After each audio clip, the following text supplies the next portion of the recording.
Gold, trusted gold buyers. మీరు తాకట్టు పెట్టిన బంగారాన్ని విడిపించి ఈ రోజు ఉన్న మార్కెట్ ధరకు కొనబడను.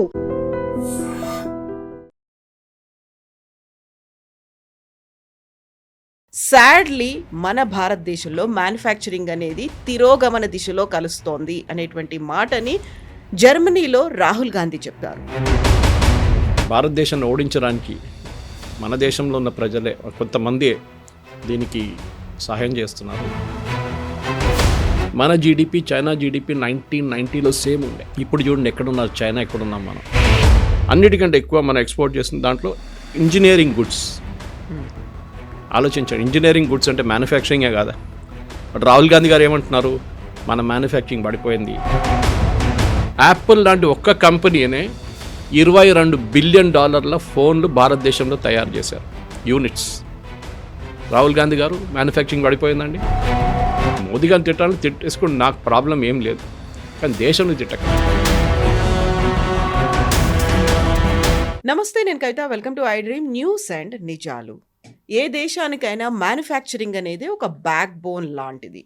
కాకుంటే సాడ్లీ మన భారతదేశంలో మ్యానుఫ్యాక్చరింగ్ అనేది తిరోగమన దిశలో కలుస్తోంది అనేటువంటి మాటని జర్మనీలో రాహుల్ గాంధీ చెప్పారు. దీంతో పాటుగా ఇంకొక న్యూస్, గత 3 ఏళ్లతో పోలిస్తే అమెరికాకి టారిఫ్లు ఉన్నప్పటికి కూడా నవంబర్లో విపరీతంగా ఎగుమతులు అనేవి జరిగాయని, ఈ రెండు విభిన్నమైనటువంటి వార్తలుగా చూడాలా.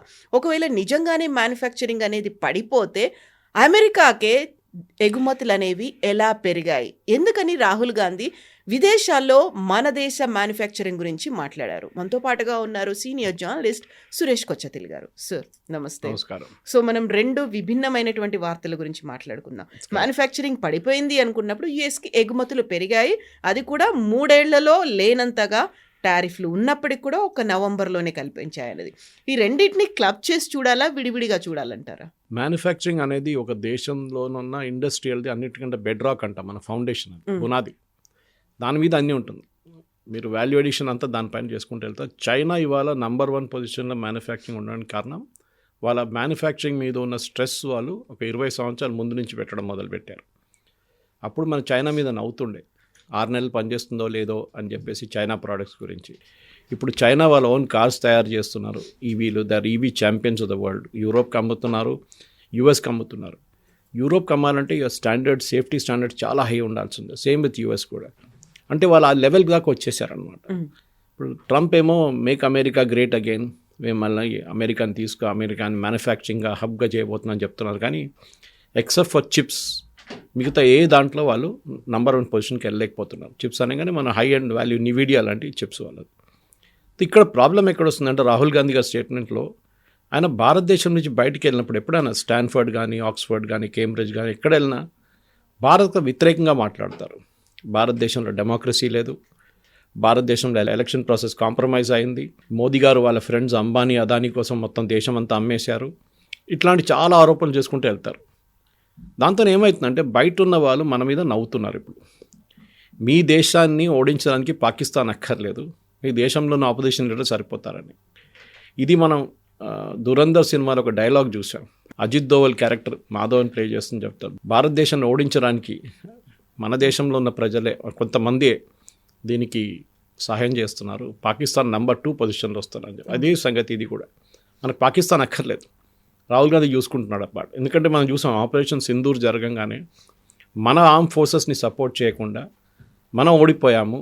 మన ఎన్ని జట్లు పోయినాయి, పాకిస్తాన్ ఎన్ని పోయినాయి అడగట్లేదు, పాకిస్తాన్ ఎన్ని ఎయిర్ ఫోర్స్ బేసెస్ పోయినాయి అడగట్లేదు. మన అరుణాచల్ పైపు ఏమో చైనా సోల్జర్స్ మన సోల్జర్స్ని విపరీతంగా కొట్టారని చెప్పారు. ఆ కేసు సుప్రీంకోర్టుకి వెళ్ళింది. సుప్రీంకోర్టు ఆయన దగ్గర అడిగారు, మీకు ఎట్లా తెలుసు, మీరు అక్కడికి వెళ్ళారా, యూ బెటర్ అపాలజైజ్ అని చెప్పారు. అది కాకుండా మోదీ గారు వ్యతిరేకంగా ఇప్పుడు కాదు కవిత గారు, చాలా సంవత్సరాల నుంచి మోదీ గారు 2002 రైట్స్ నుంచే, గుజరాత్ రైట్ నుంచి ఆయన మీద ఆరోపణలు పెట్టి మొదలుపెట్టారు వీళ్ళు. అప్పుడు సోనియా గాంధీ మౌత్ కా సౌదాగర్ అని చెప్పి ఒక టర్మ్ కాయిన్ చేసింది. అది మోదీ గారు చాలా పనికొచ్చింది 2014 ఎలక్షన్స్లో. ఎందుకంటే ఒక సోనియా గాంధీ ఇచ్చిన స్టేట్మెంటే మోదీ గారికి సింపతిలాగా మారిపోయింది అది. దాని తర్వాత రాహుల్ గాంధీ గారు రఫేల్ వచ్చినప్పుడు చౌకీదార్ చోర్ హే అని ఒక స్టేట్మెంట్ తీసుకొచ్చారు. దాన్ని కూడా కేసు ఫైల్ చేస్తే లాస్ట్ సుప్రీంకోర్టుకి వెళ్ళి సుప్రీంకోర్టులో అపాలజీ చేయాల్సి వచ్చింది రాహుల్ గాంధీకి. ఆలోచించండి, ఎన్నిసార్లు మీరు పట్టుబడతారు, ఎన్నిసార్లు అపాలజైజ్ చేస్తున్నారు, తప్పైందని చెప్తున్నారు. మీరు మాట్లాడే ముందు ఒక రెఫరెన్స్ డాక్యుమెంటో ఒక కాగితమో మీ చేతిలో ఉండాలి. ఏంటి ఇండియాది మ్యానుఫ్యాక్చరింగ్ సెక్టర్. బిఎండబ్ల్యూకి వెళ్ళారు రాహుల్ గాంధీ, బైకులు చూసుకున్నారు, కార్లు చూసుకున్నారు అంతా. బిఎండబ్ల్యూ ఇండియాలో ప్లాంట్ ఉంది వాళ్ళకి 2007 నుంచి 12 మోడల్స్ తయారు చేస్తున్నారు భారతదేశంలో. లాస్ట్ 4 సంవత్సరాల్లో 2020 దాకా, నాకు దాని తర్వాత ఫిగర్స్ నా దగ్గర లేదు కానీ ఆ టైంలోనే ఆల్మోస్ట్ 90,000 కార్లు అమ్మారు వాళ్ళు, 90,000 కార్స్. అండ్ బిఎండబ్ల్యూ అనేది doesn't come cheap, it's one of most expensive cars ఇప్పుడు. సో అట్లాంటి పొజిషన్లో ఇప్పుడు ఏమంటున్నారు, బిఎండబ్ల్యూకి వెళ్తున్నారు, ఆ భారతదేశంలో మ్యానుఫ్యాక్చరింగ్ కదంటే బిఎండబ్ల్యూ కూడా ఏం చేయట్లేదని, తయారు చేయట్లేదని ఒక మీ ఆరోపణ. మనకు తెలిసింది మన దేశంలో మీరు చెప్పినట్టు లాస్ట్ నవంబర్లో ఎక్స్పోర్ట్స్, ఎస్పెషలీ యునైటెడ్ స్టేట్స్కి ఉన్న ఎక్స్పోర్ట్, నంబర్ 1 ఇస్ యూఎస్ మన దాంట్లో నవంబర్లో, number 2 is China, and number 2 is UAE, number 3 is China. ఆలోచించండి, యూఎస్కి మనం ఎగుమతి చేస్తున్న దాంట్లో, మన ఎక్స్పోర్ట్ దాంట్లో first number 1 is machinery. Machinery ఎవరు తయారు చేస్తారండి? ఇక్కడున్న ఎంఎస్ఎంఈలు తయారు చేస్తారు, ఇక్కడున్న లార్జ్ స్కేల్ ఇండస్ట్రీస్ తయారు చేస్తారు, వాళ్ళు చేసిందే ఎక్స్పోర్ట్ చేస్తాం మనం. చైనాని తీసుకొచ్చి ఇక్కడ రబ్బర్ స్టాంప్ మార్చేసి ఇంకో స్టాంప్ పెట్టి పంపించట్లేదు మనం ఇక్కడి నుంచి. మన దేశంలో ఉన్న ఎక్స్పోర్ట్స్ అది ఇక్కడ తయారైంది. అంటే రాహుల్ గాంధీ గారు ఏమంటున్నారు ఇప్పుడు, భారతదేశం తయారు చేయట్లేదు అంటున్నారు. He wants to pull down Modiji, no problem, అని చేయనియండి, ఆయనకు అన్నీ ఈ can do whatever he wants. Modi గారిని ఏం భాషలో కావాలంటే తిట్టచ్చు, కానీ మీరు దేశాన్ని తిట్టకూడదు. దేశం గురించి ఉన్న కాన్ఫిడెన్స్, ఇక్కడ ఉన్న ఇండస్ట్రీ, వాళ్ళ పొద్దున చూశాను నేను, ఎకనామిక్ టైమ్స్ కానీ మిగతా న్యూస్ పేపర్స్లో వచ్చిన రిపోర్ట్స్ అన్నీ చూస్తే ఇదే ఉంది, manufacturing is on the high చెప్తున్నారు. ఒకటి, మోదీ గవర్నమెంట్ వచ్చిన తర్వాత కొన్ని సాలిడ్ స్టెప్స్ తీసుకున్నారు మ్యానుఫ్యాక్చరింగ్. మనకు తెలిసిపోయింది, చైనాను మన జీడిపి చైనా జీడిపి 1990లో సేమ్ ఉండే. ఇప్పుడు చూడండి ఎక్కడున్నారు చైనా, ఎక్కడున్నాం మనం. మనకి ఇంకో 20 సంవత్సరాలు పడుతుంది చైనా దాకా వెళ్ళడానికి, ఆ లెవెల్ దాకా. మళ్ళీ తర్వాత యూఎస్, దాని తర్వాత వీ లెట్ దట్ గ్యాప్ అనమాట. ఎందుకంటే మన దగ్గర ఒక ఇన్సెంటివ్ లేకుండా మ్యానుఫ్యాక్చరింగ్కి. నాకు ఎప్పుడు కూడా గుర్తుంది రాహుల్ బజాజ్ గారు ఇచ్చిన స్టేట్మెంట్ బజాజ్ స్కూటర్స్ గురించి. నేను భారతదేశంలో ఆ టైంలో is talking of the 80s, third rate స్కూటర్లు తయారు చేస్తుండే, కానీ దానికి కూడా కొనాలకి మనుషులు 2 సంవత్సరాలు వెయిట్ చేశారని చెప్పి. లైసెన్స్ రాజు ఉండే అప్పుడు. ఈ లైసెన్స్ రాజు అంటే మీకు ప్రతి వెహికల్ తయారు చేయడానికి మీరు లైసెన్స్ తీసుకోవాలి గవర్నమెంట్ దగ్గర నుంచి. గవర్నమెంట్ డిసైడ్ చేస్తారు ఎవరు ఏ కంపెనీ పెడతారని. This was during started from Nehru, continued through Indira Gandhi and Rajiv Gandhi. 91లోనే మనం నరసింహారావు గారు వచ్చినప్పుడే దీన్ని మార్పు తీసుకొచ్చారు, లైసెన్స్ రాజ్ని కంప్లీట్గా డిస్మాంటిల్ చేశారు. ఇప్పుడు కూడా కవిత గారు ఇప్పుడు చూస్తే నాకు గుర్తుంది, మా ఫాదర్ అప్పుడు ఇల్లు కడుతున్నప్పుడు 71లో 10 సంచులు సిమెంట్ కొనాలంటే లైసెన్స్ కావాలి, మీకు పర్మిట్ కావాలి. ఆలోచించండి, 10 సంచులు సిమెంట్, మీ ఇల్లు కట్టడానికి చిన్న పని కాంపౌండ్ వాళ్ళకి ప్లాస్టరింగ్ చేయడానికి 10 సంచులు సిమెంట్ కావాలంటే మీకు పర్మిట్ తీసుకోవాలి వెళ్ళి. ఇప్పుడు చూడండి, సిమెంట్ అనగానే మీకు ఎన్నో కంపెనీలు ఉన్నారు, లైన్గా నిలబడతారు, వాళ్ళు ఎన్ని సంచులు కావాలని అడుగుతారు వాళ్ళు. మార్పు అక్కడ చాలా ఇంపార్టెంట్ ఉంటాయి. ఇప్పుడు రాహుల్ గాంధీ గారు అడగాల్సింది ఏంటంటే, వాళ్ళ గ్రేట్ గ్రాండ్ మదర్ టైంలో అప్పుడున్న లైసెన్స్ రాజ్ ఎవరు తీసుకొచ్చారు, చైనాని ముందుకెళ్ళడానికి ఎవరు హెల్ప్ చేశారు, చాలా మట్టుకు it is the Congress regime, దాంట్లో డౌట్ లేదు. నరసింహారావు గారు పాపం చాలా ట్రై చేశారు, కానీ ఆయనకు కూడా ఒక లిమిట్ ఉండే. ఎందుకంటే డెత్ స్టార్ట్ అంటారు, ఎప్పుడు మనం పరిగెత్తున్న మనిషి ఇంకా కొంచెం స్పీడ్లో పరిగెత్తవచ్చు, కానీ 0 నుంచి స్టార్ట్ చేసిన మనిషికి పరిగెత్తాలంటే టైం పడుతుంది పికప్ చేయడానికి. అది 2004 తర్వాత 2014కి వచ్చేదాకా మనం మార్పులు చూసాం. 2004లో అంటే మన్మోహన్ సింగ్ గవర్నమెంట్ ఉన్న టైంలో 2014 దాకా వచ్చినప్పుడు మన దగ్గర 2014 మోదీ గవర్నమెంట్ టేక్ ఓవర్ చేసిన టైంలో మనకు 3 మొబైల్ మ్యానుఫ్యాక్చరింగ్ కంపెనీ యూనిట్స్ ఉండేవి. యూనిట్స్, కంపెనీలు కాదు, యూనిట్స్. ఒక కంపెనీకి మోర్ దెన్ 1 యూనిట్ ఉంటుంది, 3 ఉండే మన దగ్గర. ఇవాళ మనకు 300 మొబైల్ మ్యానుఫ్యాక్చరింగ్ యూనిట్స్ భారతదేశంలో. కంపెనీలు 6, 7, 8, 10 ఉన్నాయి కంపెనీలు మన దగ్గర. యాపిల్ ఇస్ నంబర్ 1, శాంసంగ్ ఉన్నారు, దాని తర్వాత మిగతా OnePlus ఉన్నారు. చాలామంది ఇక్కడ ఇండియాలో తయారు చేస్తున్నారు. నాట్ దట్ 100% ఇండియన్ కాంపోనెంట్స్ కాదు, ఇప్పుడు కూడా మనం 70% దాకా మనం వీఆర్ డూయింగ్ ఇట్ ఇండిజినస్, 30% బయట నుంచి తెప్పించుకుంటున్నాం. ఇవాళ ఉన్న ఎకనామిక్ టైమ్స్లో రిపోర్ట్ వచ్చింది ఏంటంటే, యాపిల్ వాళ్ళు దే ఆర్ సోర్సింగ్ ఇంకా లోకల్ కాంపోనెంట్స్ చేయడానికి ట్రై చేస్తున్నారు. ఎందుకంటే గవర్నమెంట్ ఆఫ్ ఇండియా ఇచ్చే PLI అని ఒక స్కీమ్ తీసుకొచ్చారు, ప్రొడక్టివిటీ లింక్డ్ ఇన్సెంటివ్. అంటే ఏదైనా ఇండస్ట్రీకి మీరు ఒక జంప్ స్టార్ట్ ఇవ్వాలంటే వాళ్ళకి కొంచెం డబ్బులు ఇవ్వాల్సి వస్తుంది. వాళ్ళకి కొంచెం ఇన్సెంటివ్ ఇస్తే వాళ్ళు దాన్ని బట్టి ప్రొడక్షన్ ర్యాంపప్ చేస్తారు. గవర్నమెంట్ కూడా దాని నుంచి ఆదాయం వస్తుంది. GST కానివ్వండి, ఇన్కమ్ ట్యాక్స్ కానివ్వండి, మిగతా అన్ని కార్పొరేట్ ట్యాక్స్ అన్నీ వాళ్ళకి దాని నుంచి వస్తుంది. అది కాకుండా ప్రజలు కొంటున్నప్పుడు కూడా మళ్ళీ దానికి కూడా ఎకానమీ పెరుగుతుంది, జిఎస్టీ పెరుగుతుంది.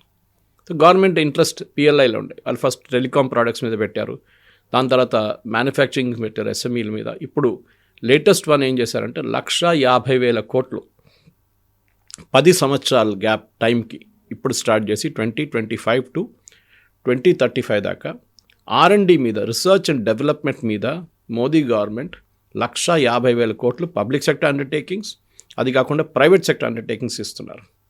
అంటే మీరు రేపు ఒక ప్రోడక్ట్ తయారు చేయాలి, ప్రోడక్ట్ ఆటోమేటిక్లీ సూపర్ మార్కెట్లో దొరకదు కదా. We have to SIT and first ideate చేయాల్సి వస్తుంది, దాన్ని మళ్ళీ R&D చేయాల్సి వస్తుంది. R&Dకి చాలా మటుకు స్టెప్స్ ఉంటుంది. R&D చేసిన దాని తర్వాత వ్యాలిడేషన్ చేయాల్సి వస్తుంది డిజైన్, దాని తర్వాత సేఫ్టీ స్టాండర్డ్స్ మీట్ అవుతుంది, దాని తర్వాత అది మ్యానుఫ్యాక్చరింగ్కి వెళ్తుంది. పెద్ద ప్రాసెస్ అది. చైనా 4 నుంచి 5% వాళ్ళ జీడిపిది R&Dలో పెడతారు, మనమేమో 1%. దాట్ ఈస్ వై మనకి ల్యాబ్ టు మార్కెట్ అంటారు. అంటే మీరు ల్యాబ్లో తయారు చేసే ప్రోడక్ట్ మార్కెట్కి వచ్చేదాకా దాని రెలవెన్స్ ఉంటుందా లేదా. ఒక్కొక్కసారి మీరు స్టార్ట్ చేస్తారు పెద్ద ప్రోడక్ట్ తయారు చేద్దామని చెప్పి, దాని 10 సంవత్సరాలు పడితే మీరు 10 సంవత్సరాలకు వచ్చేదాకా ప్రోడక్ట్ అవుట్డేటెడ్ అయిపోతుంది, టెక్నాలజీ మారిపోతుంది. సో ఎంత ఫాస్ట్గా మీరు ల్యాబ్ నుంచి మార్కెట్కి మూవ్ చేస్తారో దాని మీద సక్సెస్ ఉంటుంది. దాని ఒక టెస్ట్ కేసు చెప్తాను మీకు. మన కోవిడ్ టైంలో కోవాక్సిన్ వ్యాక్సిన్ భారత్ బయోటెక్, అది ICMR వాళ్ళు తయారు చేశారు ఇనీషియలీ. దాని ప్రోడక్ట్ కోవాక్సిన్ ప్రొడ్యూస్ చేయాలండే ఎవరు, భారత్ బయోటెక్కి. సో మన దాంట్లో ట్రయల్స్ ఉంటుంది, క్లినికల్ ట్రయల్స్ ఉంటుంది. అంటే పేషెంట్ మీద దాన్ని ఫస్ట్ ఎగ్జామిన్ చేయాల్సి వస్తుంది, ఏదైనా రియాక్షన్ ఉందా ఏదైనా. ఈ ఎంటైర్ ప్రాసెస్ ఒక 3 ప్రాసెస్ ఉంటుంది, 1, 2, 3 ఫైనల్. ఇది యూజువల్ మోడ్లో మినిమం మీకు 2 నుంచి 3 నుంచి 4 సంవత్సరాలు పడుతుంది. కానీ ఆ టైంలో మనకు అంత టైం లేకుండే, we had to immediately get it out. సరే కోవిషీల్డ్ వచ్చింది, అది యూకే నుంచి వచ్చిన, ఆస్ట్రాజెనెకా నుంచి వచ్చిన వ్యాక్సిన్ సెరమ్ ఇండియా వాళ్ళు తయారు చేశారు. దానికి క్లినికల్ ట్రయల్స్ అక్కర్లేదు, కానీ దాన్ని కూడా చేశారు వాళ్ళు. phase 1 చేశారు, phase 2 మొదలు పెట్టినప్పుడు గవర్నమెంట్ అప్రూవల్ ఇచ్చేశారు. కానీ మనకు వ్యాక్సిన్ కావాలండే. కోవాక్సిన్ స్టేట్కి వచ్చినప్పుడు కొంచెం లేట్గా స్టార్ట్ చేశారు వాళ్ళు, ఎందుకంటే ICMR నుంచి ప్రోడక్ట్ వచ్చిన తర్వాత చేశారు. అక్కడ కూడా గవర్నమెంట్ ఏం చెప్పారంటే, while you're doing phase 1 part 1 do phase 2 also immediately. దాని వ్యతిరేకంగా కాంగ్రెస్ వాళ్ళు కొంతమంది కోర్టుకి వెళ్ళారు, కొంతమంది గవర్నమెంట్ మీద ఆరోపణలు చేశారు, మీరు షార్ట్ కట్ చేస్తున్నారు, సేఫ్టీగా పేషెంట్లతో ఆడుకుంటున్నారు, వాళ్ళ ల్యాబ్ ర్యాట్స్ అయ్యారా వీళ్ళందరూ అని.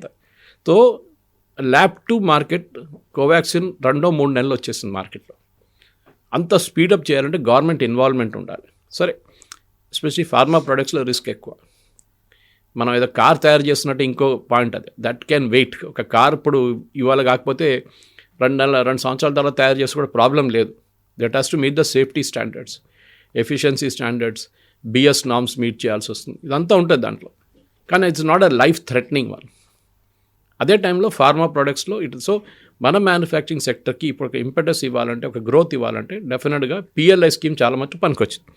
నేను మీకు ఎగ్జాంపుల్స్ ఇస్తాను కవిత గారు కొంచెం, ఎందుకంటే ఎప్పుడు డేటా మాట్లాడుతున్నావు, డేటానే మాట్లాడాలి. ఇప్పుడు మనం మాట్లాడాం యూఎస్కు ఉన్న ఎక్స్పోర్ట్స్ గురించి, and I'm coating from the document yesterday. మనకి నవంబర్లో ట్రంప్ ఆగస్ట్లో టారిఫ్ పెట్టారు, జూలై ఆగస్ట్లో. దాని తర్వాత మన ఎక్స్పోర్ట్స్ పడిపోయింది కొన్ని అక్టోబర్లో. ఆగస్ట్, సెప్టెంబర్, అక్టోబర్ తక్కువ కాదు, కానీ అక్టోబర్కి వచ్చేదాకా నెగిటివ్కి వచ్చేసింది. So year on year comparison చేస్తారు ఎప్పుడు అంటే, ఈ నవంబర్ టు లాస్ట్ నవంబర్ 2024 నవంబర్లో 2025 నవంబర్కి ఫిగర్ డిఫరెన్స్ ఎంత ఉంది. ఇప్పుడు చూస్తే టాప్ 3 ఎక్స్పోర్ట్లో US ఇస్ నెంబర్ 1 మనకి నవంబర్లో. ఎంత ఎక్స్పోర్ట్ చేసాం మనం ఎక్స్పోర్ట్ చేసిందేమో 22.6% గ్రోత్ ఉండే మనకి. దాంట్లో అన్నిటికంటే ఎక్కువ మనం ఎక్స్పోర్ట్ చేసిన దాంట్లో ఇంజనీరింగ్ గుడ్స్. ఆలోచించండి, ఇంజనీరింగ్ గుడ్స్ అంటే మ్యానుఫ్యాక్చరింగే కాదా. బట్ రాహుల్ గాంధీ గారు ఏమంటున్నారు, మన మ్యానుఫ్యాక్చరింగ్ పడిపోయింది, మన మ్యానుఫ్యాక్చరింగ్ బాగాలేదు. ఆయనకి నంబర్ ఏం లేవు, జనరల్ స్టేట్మెంట్, ఒక గ్యాన్ ఇచ్చేస్తున్నాను అనమాట. సో మన ఎక్స్పోర్ట్ బిల్లింగ్ మనం చూస్తున్నా అంటే టాప్ 3 ఎక్స్పోర్టర్స్ యూఐ ఏం తయారు చేయదండి. UI doesn't make anything. వాళ్ళు ట్రేడింగ్ పోస్ట్ వాళ్ళది, మనం అక్కడి నుంచి పంపిస్తాం, వాళ్ళు అక్కడి నుంచి ఇంకా అమ్ముకుంటారు. గోల్డ్ అక్కడి నుంచి వస్తుంది, సౌత్ ఆఫ్రికా నుంచి, వాళ్ళ డిస్ట్రిబ్యూషన్ పాయింట్ యూఐ. సో వాళ్ళ దగ్గర ఆయిల్ లేదు, సో వాళ్ళు ట్రేడింగ్ పోస్ట్ అనమాట యూఐ. మనకి థర్డ్ నెంబర్ 1 కంట్రీ ఇప్పుడు దాకా మన ఎక్స్పోర్ట్స్లో నెదర్లాండ్స్ ఉండే టిల్ అక్టోబర్. నవంబర్కి వచ్చేదాకా చైనా వచ్చేసారు. ఆలోచించండి, చైనా ఎక్కడ ఉండే ముందు, చైనా మన రాడర్లోనే లేకుండే. మనకు ఎప్పుడు చైనా నుంచి ఎక్కువ ఇంపోర్ట్ తెచ్చుకుంటాం, ఎక్స్పోర్ట్ మనకు తక్కువ ఉండే. ఫస్ట్ టైం మన ఎక్స్పోర్ట్స్ ఎక్కువైంది. Of course we are not reach that level at, కానీ మీరు చూస్తుంది దానికి ఏంటంటే ఇంపోర్ట్స్ పడిపోయింది. Imports of decrease by 2%. అది ఇంకొక మంచి ఇమేజ్ మనది, ఎందుకంటే మనం చాలా మటుకు ఆయిల్ రష్యా దగ్గర నుంచి కొంటున్నప్పుడు అది తగ్గించేసాం ఇప్పుడు.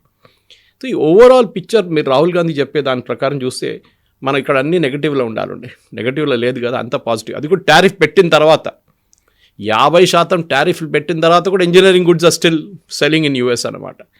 50% పెట్టిన తర్వాత కూడా మన second one electronic goods including mobile phones again మనం $4.8 బిలియన్ ఎక్స్పోర్ట్ చేసాం. ఇంజనీరింగ్ గుడ్స్ ఏమో $11 బిలియన్.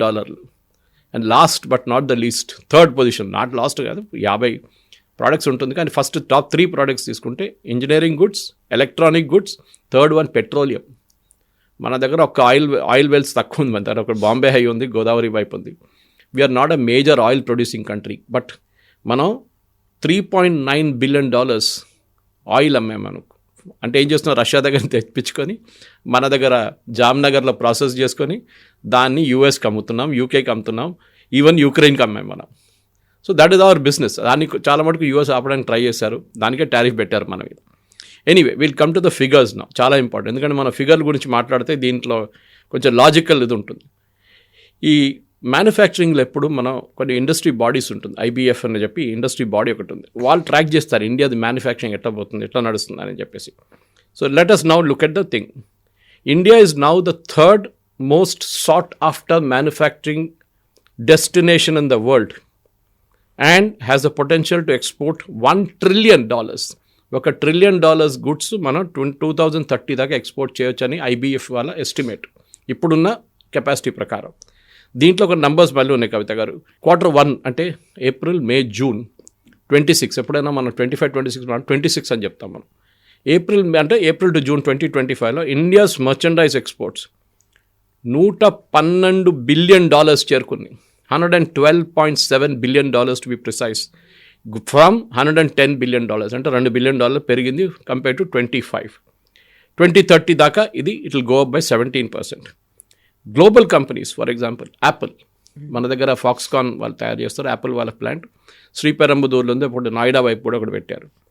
యాపిల్ మ్యానుఫ్యాక్చరింగ్లో యాపిల్ వాల్యూమ్స్ చెప్తాను, number of phones 22.85 million phones in the first half of 2025, అంటే ఏప్రిల్, మే, జూన్, జూలై, ఆగస్ట్, సెప్టెంబర్ దాకా Apple లాంటి ఒక్క కంపెనీనే $22 billion ఫోన్లు భారతదేశంలో తయారు చేశారు, యూనిట్స్. రాహుల్ గాంధీ గారు మ్యానుఫ్యాక్చరింగ్ పడిపోయిందండి. 22.2 మిలియన్ అనేది తక్కువ నంబర్ ఏం కాదు. దాంట్లో మ్యాక్సిమం సేల్స్ అవుట్ సైడ్ ఇండియాలో కూడా అమ్ముతున్నారు, కానీ ఇండియాలో ఒక లిమిట్ ఉంటుంది వాళ్ళకి. యాపిల్ ఒక ఆస్పిరేషనల్ ప్రోడక్ట్, 20,000-30,000 రాదు. యాపిల్ ₹1,00,000 ఉంటుంది మినిమం. అది కాకుండా ఫారిన్ డైరెక్ట్ ఇన్వెస్ట్మెంట్, మన దేశంలో ఇన్వెస్ట్ చేస్తున్న వాళ్ళు ఫారిన్ కంపెనీస్ వచ్చి 14 crore 45 lakh తీశారు last year, over the last decade అన్నమాట.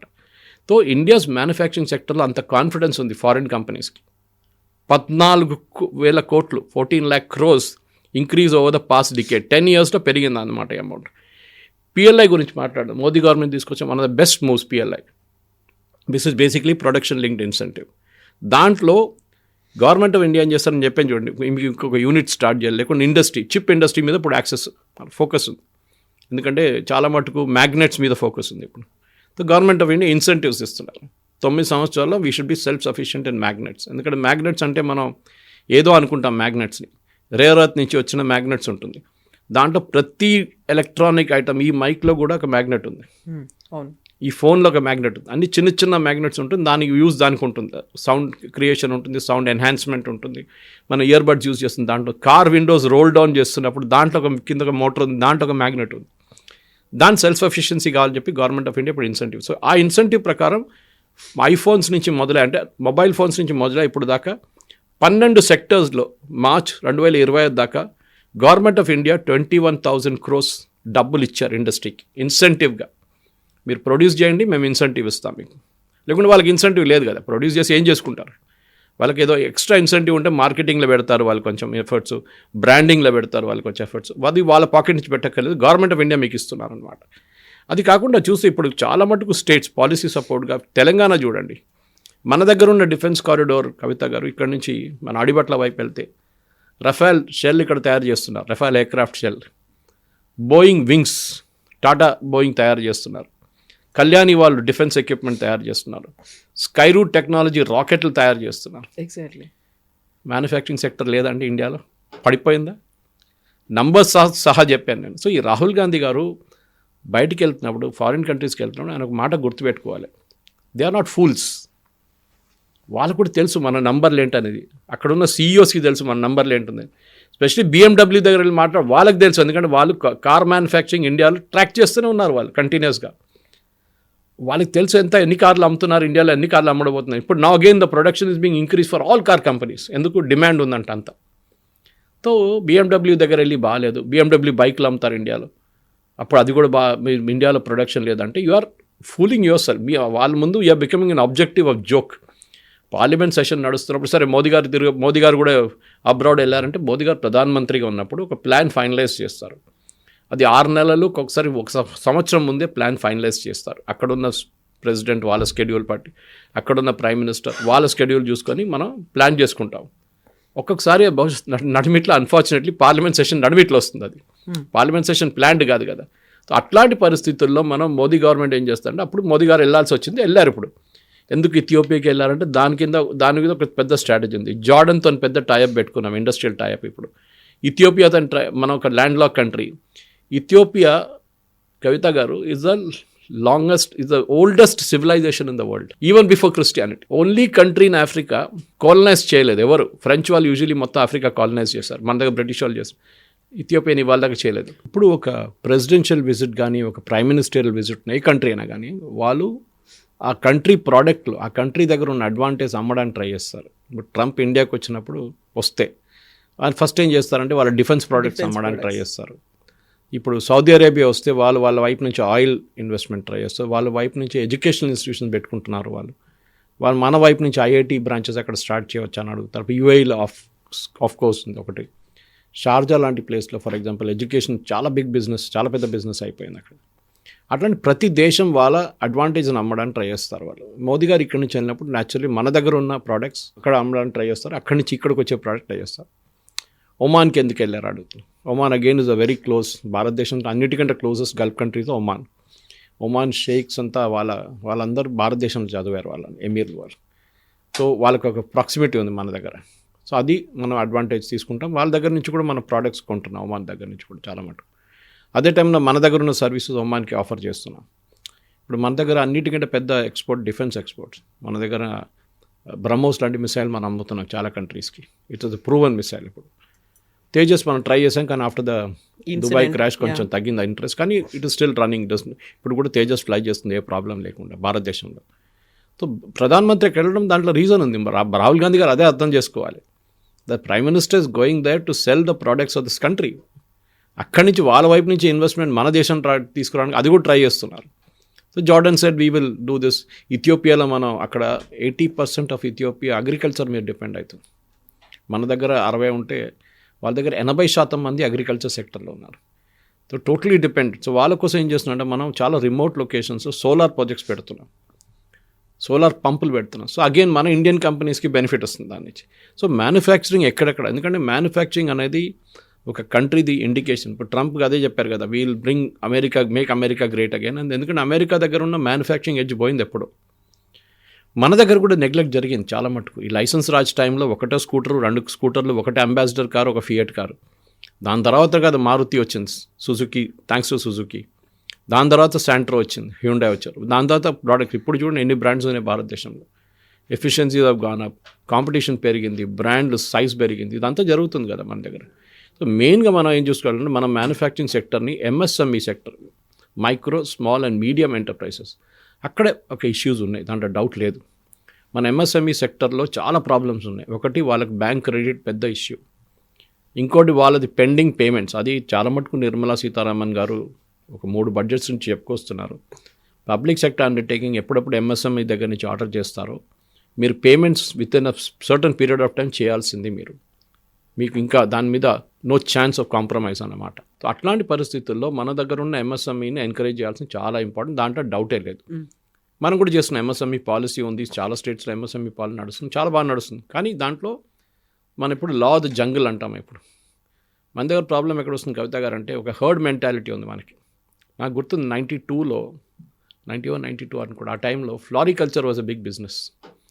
ఒక 30 కంపెనీలు హైదరాబాద్లో ఫ్లారికల్చర్లో వచ్చేసారు సడన్గా. ఒక్కడు దుంకాడు, అందరు దుంకారు దాంతోపాటు. అందరు ఫస్ట్ ఏం చేస్తారు, ప్రాజెక్ట్ మొదలయ్యే ముందే, పొలాలు తీసుకునే ముందే వాళ్ళు పబ్లిక్ ఇష్యూకి వెళ్ళిపోయారు. 10 కోట్లు 12 కోట్లు పబ్లిక్ ఇష్యూ వెళ్ళారో వాళ్ళు రాగానే పెద్ద కార్పొరేట్ ఆఫీసు, వాళ్ళ చైర్మన్ డైరెక్టర్స్ అందరికీ పెద్ద పెద్ద కార్లు. ఆ టైంలో Baleno was the biggest car. Baleno అందరు తీసుకుంటారు ఆ టైంలో. దాని తర్వాత ఒక 5-6 సంవత్సరాల తర్వాత చూస్తే ఒక్క కంపెనీ లేదు ఇప్పుడు అది ఉందో లేదో స్టాక్ ఎక్స్చేంజ్ కూడా లిస్టెడ్ ఉండదు. అది గ్రానైట్ కూడా అట్లనే జరిగింది. ఇప్పుడు 2-3 కంపెనీలు మిగిలిపోయినాయి గ్రానైట్లు అంతే. సో మన దగ్గర ఉన్న ఎంఎస్ఎంఈ సెక్టర్లో చాలా మటుకు కాపీ కొట్టకుండా ఇన్నోవేటివ్ చేస్తే చాలా బాగుంటుంది. నేను దీనికన్నా ముందు కూడా చెప్పాను, హైదరాబాద్లో ఉన్న డ్రోన్ కంపెనీస్ చూడండి, చాలా మటుకు మారుడ్ డ్రోన్స్ లాంటి అగ్రికల్చర్ సెక్టర్లో వాళ్ళు చాలా మటుకు ప్రాస్పర్ చేశారు. స్ప్రేయింగ్లో చాలా పెద్ద హెల్ప్ వాళ్ళది. వాళ్ళు స్ప్రే చేస్తున్న దాంతో క్యాన్సర్ ఇన్సిడెన్స్ తగ్గుతుంది ఫార్మర్స్లో. ఎందుకంటే వాళ్ళు పర్సనల్గా వెళ్ళి స్ప్రే చేయక్కర్లేదు. 2 ఏకర్లు ఉన్నది ఒక రోజులో ఫినిష్ చేసుకోవచ్చు వాళ్ళు స్ప్రేయింగ్. లేకుంటే వాళ్ళకి ఎన్నో రోజులు పడుతుంది. అండ్ ఫిజికల్ టచ్ ఉంటుంది చాలా మటుకు. ఆ ప్రాబ్లమ్స్ అన్నీ సార్ట్ అవుట్. డిఫెన్స్లో చూడండి, మన హైదరాబాద్లో ఉన్న కంపెనీలో డిఫెన్స్లో ఆపరేషన్ సింధూర్లో తయారు చేశారు. బిట్స్ పిలానీలో ఇద్దరు పిలుసు. మ్యానుఫ్యాక్చరింగ్ అనేది అక్కడి నుంచి రావాలి. చైనా అక్కడే సక్సీడ్ చేశారు. దట్ వాళ్ళ చిన్న చిన్న యూనిట్స్ కంబైన్ చేసి ఒక పెద్ద యూనిట్కి సప్లై చేయడం. ఇప్పుడు మన జెమ్ పోర్టల్ అనే ఒక పోర్టల్ ఉంది గవర్నమెంట్ ఆఫ్ ఇండియాది. దాంట్లో గవర్నమెంట్ ఆఫ్ ఇండియా ముందు ఎట్లా అంటే టెండర్ పెడుతుండే, అదొక పెద్ద ర్యాకెట్. అది టెండర్ వేసి 10 కంపెనీలు అప్లై చేస్తారు. దాంట్లో టాప్ 2ని సెలెక్ట్ చేస్తారు. దాంట్లో వాళ్ళతో నెగోషియేట్ చేసి ఎవరు తక్కువ రేట్లు ఇస్తారో వాళ్ళ దగ్గర వాళ్ళకి ఆర్డర్ ఇస్తారు. ఈ తక్కువ రేట్ అని చెప్పేది చాలా పెద్ద ప్రాబ్లం మన ఇండస్ట్రీలో. కాంప్రమైజ్ ఆఫ్ స్టాండర్డ్స్ వచ్చేస్తుంది అక్కడ. టెండర్లు కూడా అంతే. మీరు ఒక రోడ్ వేయడానికి బిలో ద కాస్ట్ కోడ్ చేస్తే డెఫినెట్లీ మీరు ఏదో షార్ట్ కట్ చేస్తున్నారు. దట్స్ వెరీ వెరీ ఒక ప్రైమ్ ఒక కాస్ట్ ఉంటుంది మినిమం. ఈ స్టాండర్డ్ రావాలంటే ఈ కాస్ట్ ఉంటుంది. తయారు చేయడానికి కాస్ట్ ఉంటుంది, లేకుంటే మీరు సర్వీస్ చేయడానికి కాస్ట్ ఉంటుంది, లేకుంటే ప్రొడక్షన్ చేయడానికి కాస్ట్ ఉంటుంది. దాన్ని తక్కువ ఇస్తే డెఫినెట్లీ మీరు షార్ట్ కట్ చేస్తారు. సో ఎంఎస్ఎంఈ సెక్టర్ని ఎంకరేజ్ చేస్తే పెద్ద ఇండస్ట్రీతో link already through GeM portal కానీ మిగతా ఏ పోర్టల్ కానీ, ఇప్పుడు మీ ఏ ప్రోడక్ట్ తయారు చేస్తే కూడా మీరు జెమ్ పోర్టల్ వెళ్ళి వేసుకోవచ్చు. You can post it on that. And కంపెనీలు all government undertakings have to order through GeM portal అని రూల్ పెట్టేశారు ఇప్పుడు. దట్ ఈస్ రియలీ హెల్ప్ చేస్తున్నారు అనమాట. ఆ పేమెంట్స్ ఒకటే ఇష్యూ ఉంది, బ్యాంక్ రేట్ ఒకటి ఇష్యూ ఉంది. అది మార్కెట్ యాక్సెస్ ప్రాబ్లం లేదు. ఇప్పుడు మనం ష్రింప్ చూసాం మన దగ్గర ఆంధ్ర వైపు. ఆక్వాకల్చర్లో మనం ఈ ట్రంప్ వచ్చిన తర్వాత టారిఫ్ పెట్టిన పెద్ద దెబ్బతిన్నది రొయ్యలు. లాస్ట్ 2 months నేను చదువుతున్నాను రిపోర్ట్స్ ప్రకారం దే పిక్డప్ అగైన్. ఎట్లా పికప్ చేస్తారు, కొత్త మార్కెట్ చూసుకున్నారు. కీటెక్స్ లాంటి కంపెనీ, కేరళ నుంచి ఉన్న కంపెనీ, వరంగల్లో యూనిట్ పెట్టారు వాళ్ళు. World's number 2 player in children's hosiery. వాళ్ళకి యూఎస్ మార్కెట్ నెంబర్ 1 ఉండే. సడన్గా ఒకరోజు ఆ మార్కెట్ పోయింది అంతే. ట్రంప్ టారిఫ్ పెట్టంగానే ఏం చేశారు, ఇండియాలో ఎక్స్పాండ్ చేశారు. ఇండియాలో రీటైల్ అవుట్లెట్స్ పెట్టుకున్నారు. యూరోప్ ట్రై చేస్తున్నారు, యూరోప్లో సక్సీడ్ అయ్యారు. They have diversified. రేపు యూఎస్ టారిఫ్ తగ్గిస్తే మళ్ళీ అక్కడికి వెళ్తారు, కానీ we are not in there. Trump చూడండి, టారిఫ్ ఎంత ఎక్కువ టారిఫ్ పెట్టినా కానీ మన ప్రోడక్ట్స్ అక్కడికి వెళ్తుంది మళ్ళీ. అంటే విత్ 50% ఆల్సో అక్కడున్న కంపెనీ రెడీ ఉన్నారు మన దగ్గర నుంచి కొనడానికి. Either our quality must be really good, or we must be selling things like basmati rice on the rice sector ఎక్స్పోర్ట్లో. అది ఇంకెవరు తయారు చేయలేరు, పాకిస్తాన్ ఒకరే ఉన్నారు. Quality of Pakistan is not great. Thailand వాళ్ళు తయారు చేస్తారు, కానీ దాని జాస్మిన్ రైస్ అంట, దాని స్మెల్లే సపరేట్. సో మనం వెళ్తున్నాం. స్పైసెస్ టారిఫ్ తగ్గించారు ట్రంప్. ఎందుకు? స్పైసెస్ ఇంకా ఎక్కడి నుంచి వస్తారు, ఇండియా నుంచే రావాల్సిన స్పైసెస్ అంతా. సో అమెరికన్ కన్స్యూమర్ కూడా చాలా మటుకు వాళ్ళ మీద ఉన్న భారం తగ్గించడానికి ట్రంప్ టారిఫ్ తగ్గిస్తున్నారు. సర్టన్ ప్రోడక్ట్స్ భారతదేశం నుంచి వెళ్తాయి. ఇంజనీరింగ్ ప్రోడక్ట్ కానీ ఎలక్ట్రానిక్ ప్రోడక్ట్ కానీ అక్కడ కూడా మన దగ్గర తయారు చేసిన ఐఫోన్ ఇప్పుడు యూఎస్లో అమ్ముతున్నారు. Before tariff it started. ఇప్పుడు ఇంకా పికప్ అయింది. అంటే మనం ఇప్పుడు కూడా కాస్ట్ ఎఫెక్టివ్, చీప్ అని చెప్పకూడదు. We are not cheap, we are cost effective. We are cost effective. And I think Rahul Gandhi garu next time వెళ్ళే ముందు ఇండస్ట్రీతో కూర్చోండి, సిఐఐ కానీ ఫికీ కానీ వీళ్ళతో కూర్చొని మాట్లాడి, నేను జర్మనీకి వెళ్తున్నాను, అక్కడ వెళ్ళి నేను ఏం చెప్పాలి చెప్పండి. నాకు గుర్తుంది ఇది, I think I don't remember the instance wear it happened. Modi గారు ఐ థింక్ చైనాకి వెళ్ళినప్పుడు అనుకుంటాను, when you was the chief minister, ముఖ్యమంత్రిగా ఉన్నప్పుడు చైనాకి వెళ్ళారంట. అక్కడ వెళ్తే ఆయన అక్కడ ఇండస్ట్రీ వాళ్ళని అందరిని కలవడానికి వెళ్తున్నారు. కలిసే ముందు ఐ రిమెంబర్ దిస్ ఇన్సిడెంట్, నాకు హేజీ మెమరీ ఉంది ఒకటి. మోదీ గారు అడిగారంట, అక్కడ ఉన్న ఇండియన్ అంబాసిడర్ దగ్గర అడిగారంట, నేను ఏం చెప్పాలి చెప్పండి వాళ్ళకి. అక్కడ వెళ్ళి ఇండియా తిట్టడం కాదు, నేను ఏం చెప్పాలి, మనకేం ముందు పుట్టింది. వాళ్ళ ట్రేడ్ కమిషనర్ ఉంటారు, మన he knows everything back of the hand. వాళ్ళకి తెలుసు మన కేపబిలిటీ ఏంటి, చైనా కేపబిలిటీ ఏంటి. మోదీ గారికి బ్రీఫింగ్ ఇచ్చారంట ఒక 1/2 hour. సార్ మన ఇండస్ట్రీ ఎట్లా ఉంది, మన ఇదన్నీ టాప్ ఎక్స్పోర్ట్స్ మన కంట్రీ నుంచి, మనకు కావాల్సింది ఇది, చైనా నుంచి మన ఇది we will import these thing, we are ready to do that అని చెప్పి ఒక బ్రీఫింగ్ ఇచ్చారంట. దాన్ని బట్టి మోదీ గారు మాట్లాడారంట.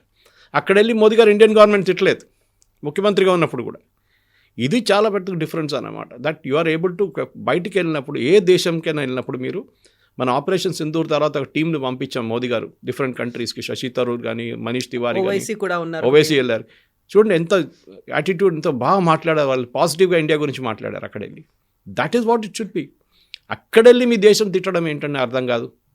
ఇది పాకిస్తాన్ చేయాల్సిన పని మనం చేస్తున్నాం, రాహుల్ గాంధీ చేస్తున్నారు. ఇప్పుడు మనం 5 ట్రిలియన్ ఎకానమీ దిశగా వెళ్తున్నాం, దానికోసం మనం అన్ని పనులు చేస్తున్నాం. ఈవెన్ వెరీ రీసెంట్గా తెలంగాణ కూడా 2047 కల్లా 3 ట్రిలియన్ ఎకానమీ అనేది. సో మ్యానుఫ్యాక్చరింగ్ అనేది లేకుండానే, లేకుంటే పర్ క్యాపిటల్ ఇన్కమ్ పెరగకుండానే, లేకపోతే మనకున్నటువంటి జిఎస్డీలు ఇవన్నీ పెరగకుండానే మనం 3 ట్రిలియన్ ఎకానమీ 5 ట్రిలియన్ ఎకానమీ గురించి ఏం చేస్తామా? జీడిపి ఒకటి, జిఎస్డిపి ఒకటి, స్టేట్ ప్రోడక్ట్ ఒకటి, ఇంకోటి పర్ క్యాపిటల్ ఇన్కమ్. ఈ పర్ క్యాపిటల్ ఇన్కమ్ అనేది ఒక మిస్నామర్.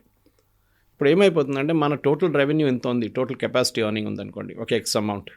దాంట్లో అంబానీ ఉంటారు, అదానీ ఉంటారు.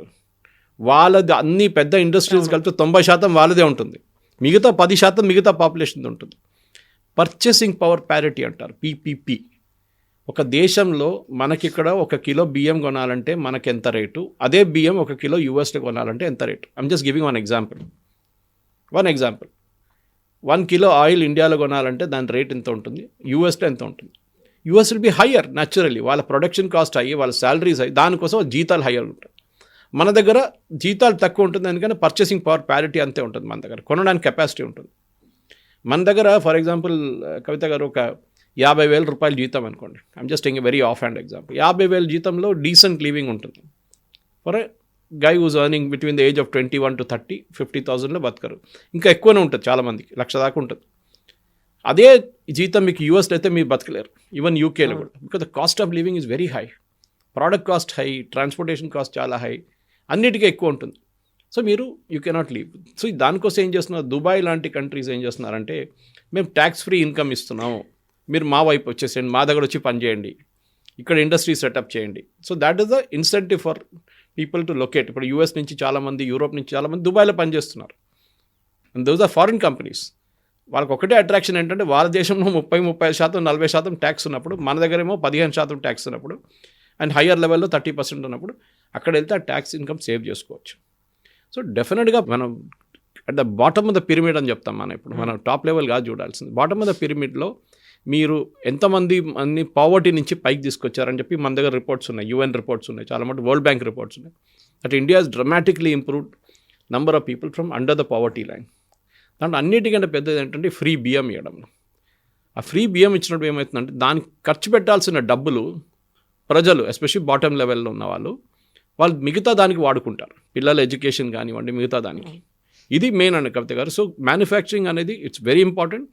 కానీ రాహుల్ గాంధీ గారు నెక్స్ట్ టైం ఎక్కడైనా వెళ్ళినప్పుడు ఒకసారి ఇక్కడ ఉన్న ఇండస్ట్రీ వెటరన్స్తో మాట్లాడి, ఇండస్ట్రీ బాడీస్తో మాట్లాడితే వాళ్ళకు బ్రీఫింగ్ ఇస్తారు మీకు. దాన్ని బట్టి అక్కడ వెళ్ళి చెప్పండి, మోదీ గారిని తిట్టాలని తిట్టేసుకోండి, నాకు ప్రాబ్లం ఏం లేదు, కానీ దేశంలో తిట్టకండి, అది చాలా important. Yes, sir. Thank you so much, sir. Thank you. Thank you.